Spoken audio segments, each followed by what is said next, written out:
This is the result of me really romping the shit out of this thing. The front tires needed air like ages ago. And I was a lazy fat fuck about it.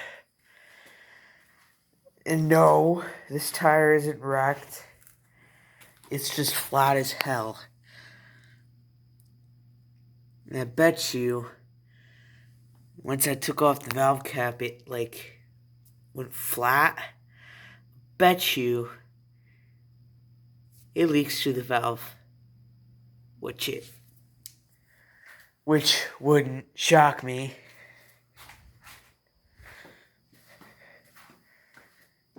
Technically speaking, we got in here probably nothing, right? Yeah, there's nothing in there. It all leaked out the tire. That one was just under 6. But this one, still nice and prominent. So I came down here to do that. With this, because it's an off-road vehicle, I actually don't pay attention to the air pressure. I'll actually do it just over the cap. And if it was leaking, but I'm too lazy to take it off, or it's somewhere where I can't exactly fix its issue, I would literally pump it up to 50. That gives me enough air for the whole day. Yeah, I know it's nuts and probably a suicide mission too, but these actually need to be de-aired a little bit, cause this, with the deck and everything, there is some importance to it. But if it didn't have a deck, I wouldn't give a flying fuck, because you can steer this thing nice and easy. It's so nice to steer. I mean, hell, I could probably swap the tires.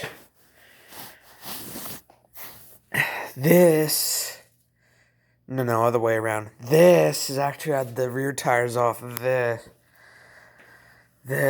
So I actually flipped the tires around. That was when, well, I didn't know at the time. So, in here, positive terminal runs to the solenoid, gives power to the solenoid, all that fun shit. The ground is literally a small exposed wire that runs straight to the frame, and that was loose. So it wouldn't get enough.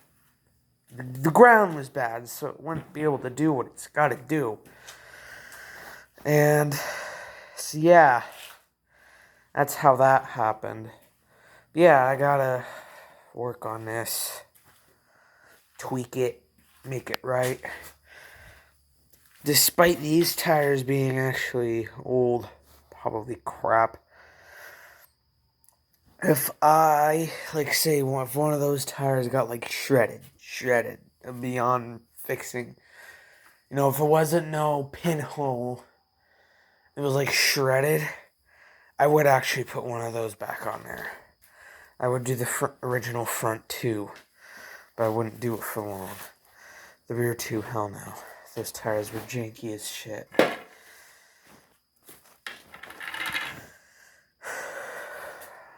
If you want the feeling of I'm in danger, those tires are the answer. These, I love the way these ride. You go fast enough, you'll get this weird little feeling because of the tread on the tires will actually shake the tractor a bit more than just the normal engine vibration. But if this tractor's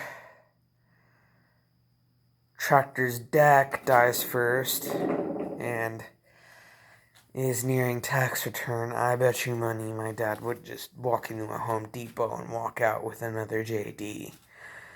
Because you could buy a new JD for the price of a mower deck husk. Like, say you're gonna put all the pulleys and shit on there. Just the husk, unpainted husk of the deck is almost worth one new John Deere tractor. So, yeah, I'd continue to drive on this. And actually, my planning is, since we have pallets, well, we have a few of them out. One's here, keeping the ladder and a pressure washer that's been loaned to us so kindly. And some work from the shingles, FYI, that's been done. That was done a little while ago. While the ladder's still out there, I might do a video. Figure out how to do some kind of Windows Movie Maker shit. And we got skeeters.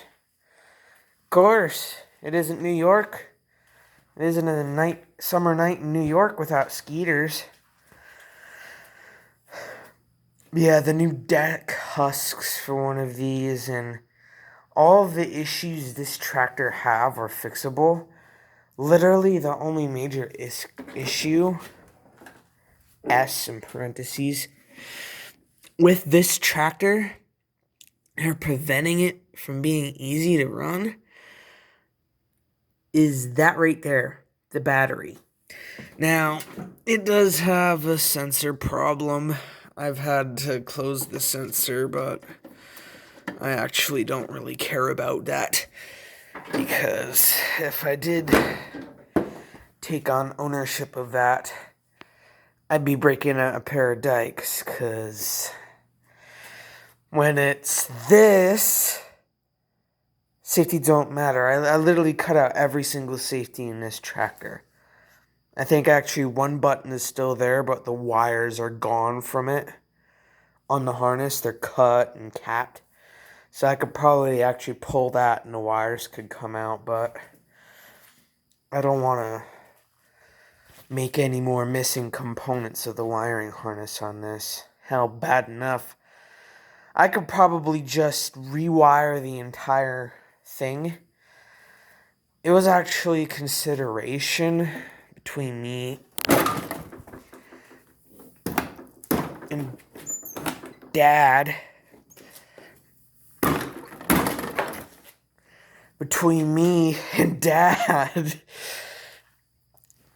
That if I was going to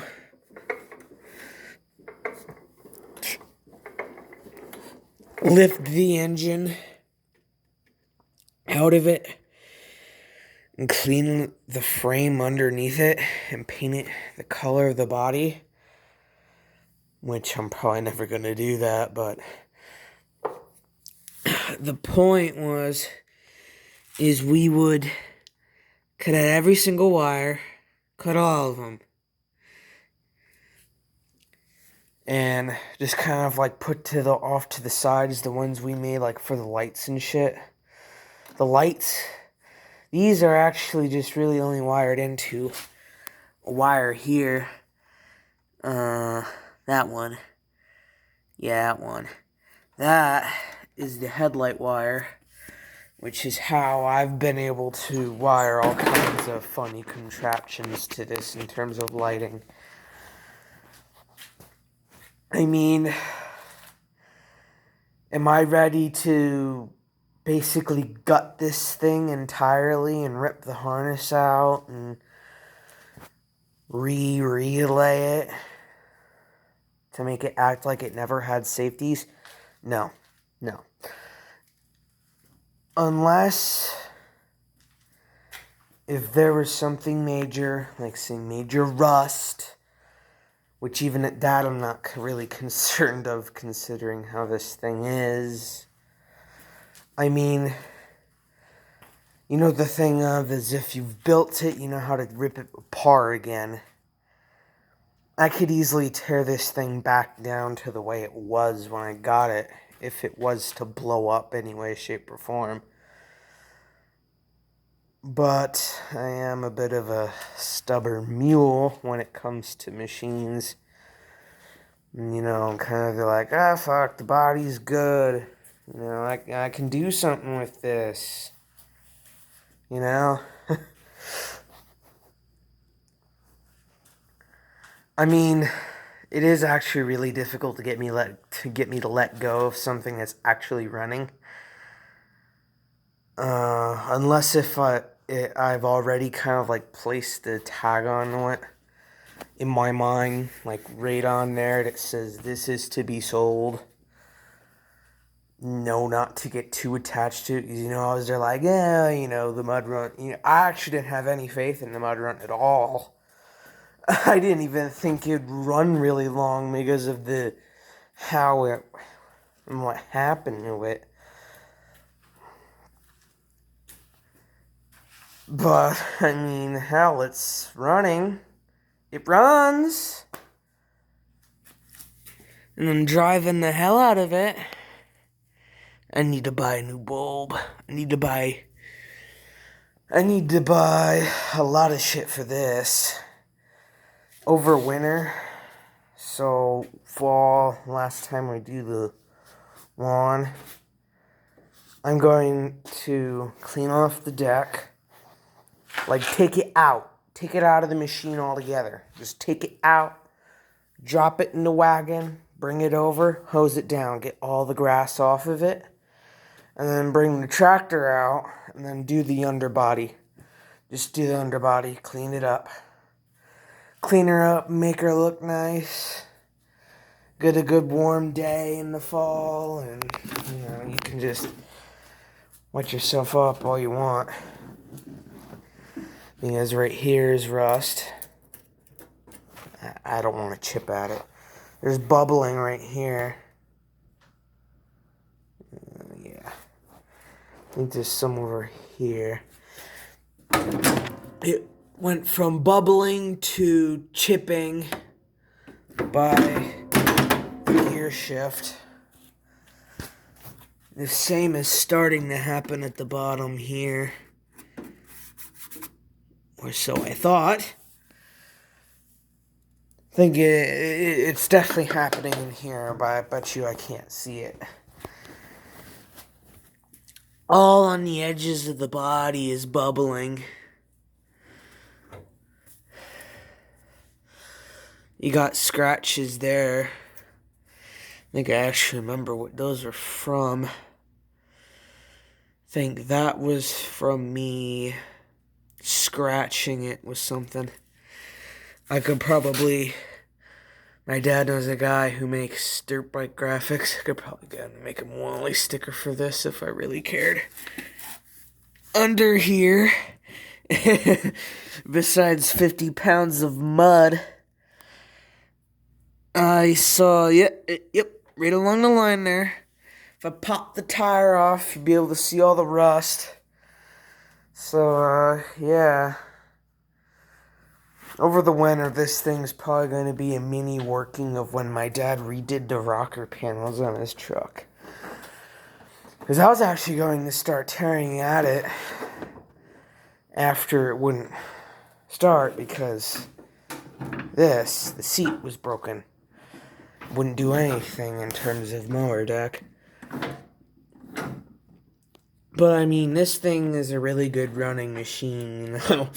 If the frame and the trans took a shit, I would just gut this engine. I'd take this engine, put it in there, leave the other engine in there, because this runs worlds better than that engine. Are they both really good running engines? Yes. Yes, they are.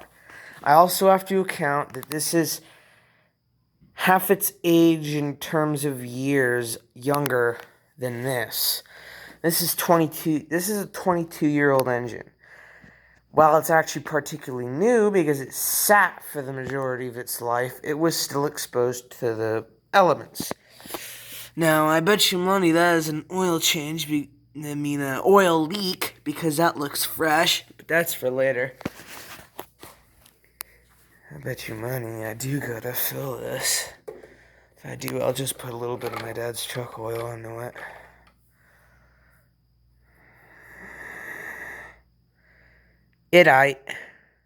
It's aight.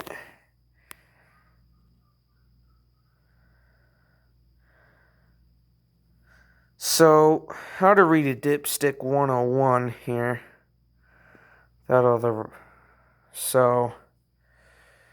Okay. Okay, I'm gonna turn the flash off and get in a good light. Okay. See that? So you got add, little square of squiggly lines, and then a full. Now, add is from the end, or if you were looking at it from here, the bottom of the square with squiggly lines down. And then all right, or I, as I say, is within the square with squiggly lines. That's typically where you want to keep it. But if you want to go above and beyond, you can go to the end or just over in the full line. But that's if you're like me and you're all above and beyond about everything with your machines. That's how that works. And then you do have different style dipsticks, but most of them are all the same.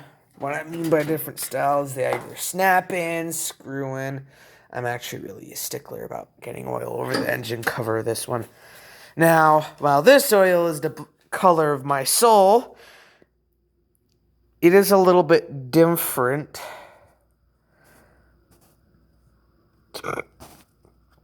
So, your box with squiggly lines is there. Seems to be halfway at the squiggly lines. And then you actually got an arrow pointing at a circle, and that's the full line. Let's say. So that is how that works on the 105. And then my dirt bike is really fucking weird. That's because it's a wannabe Kawasaki. And it's from China, and it is fucking weird. I also haven't driven it in forever either. I gotta drive it. It's a fucking mess. Okay. Yeah, I probably shouldn't drive that any longer. There's literally only just a drop on the bottom of it. But below the bottom line is low, between it is okay, and then at the top line is above and beyond.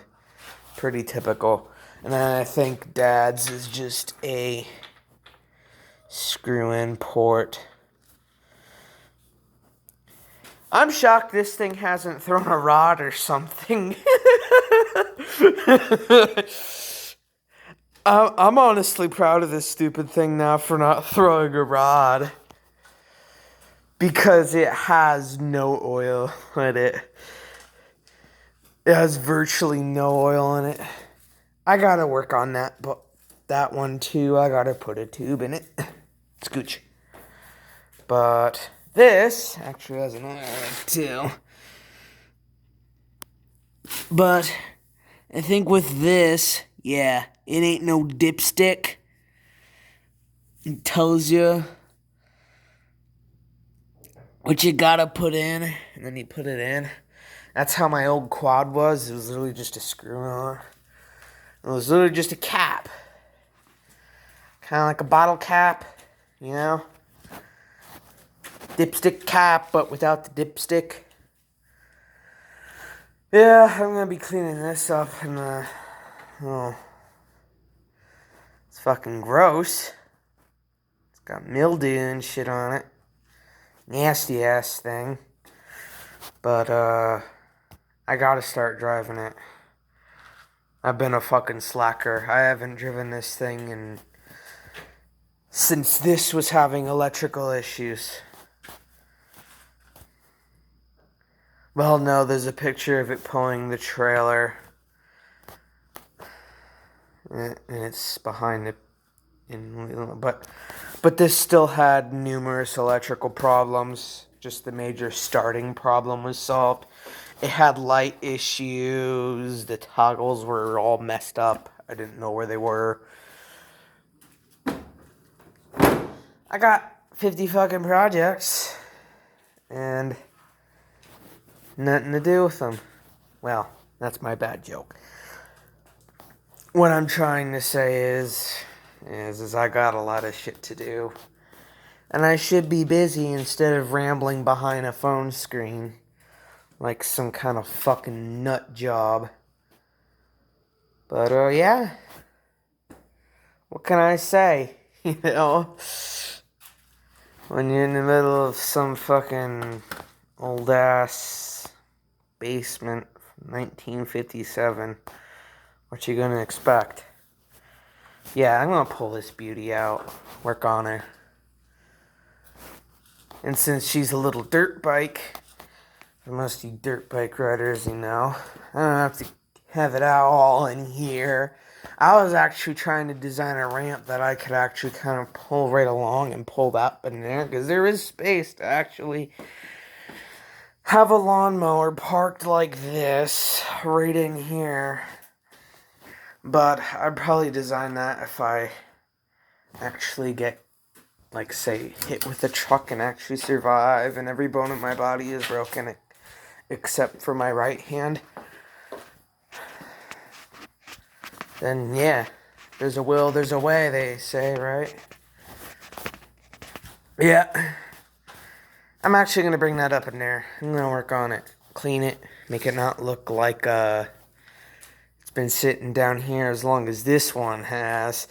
This thing, ooh. If I tried to start this thing, no. I couldn't even get this. Dad struggled starting this thing. But that's gonna close it in. Because I just talked myself a big ass checklist. So I'm gonna get working on my checklist.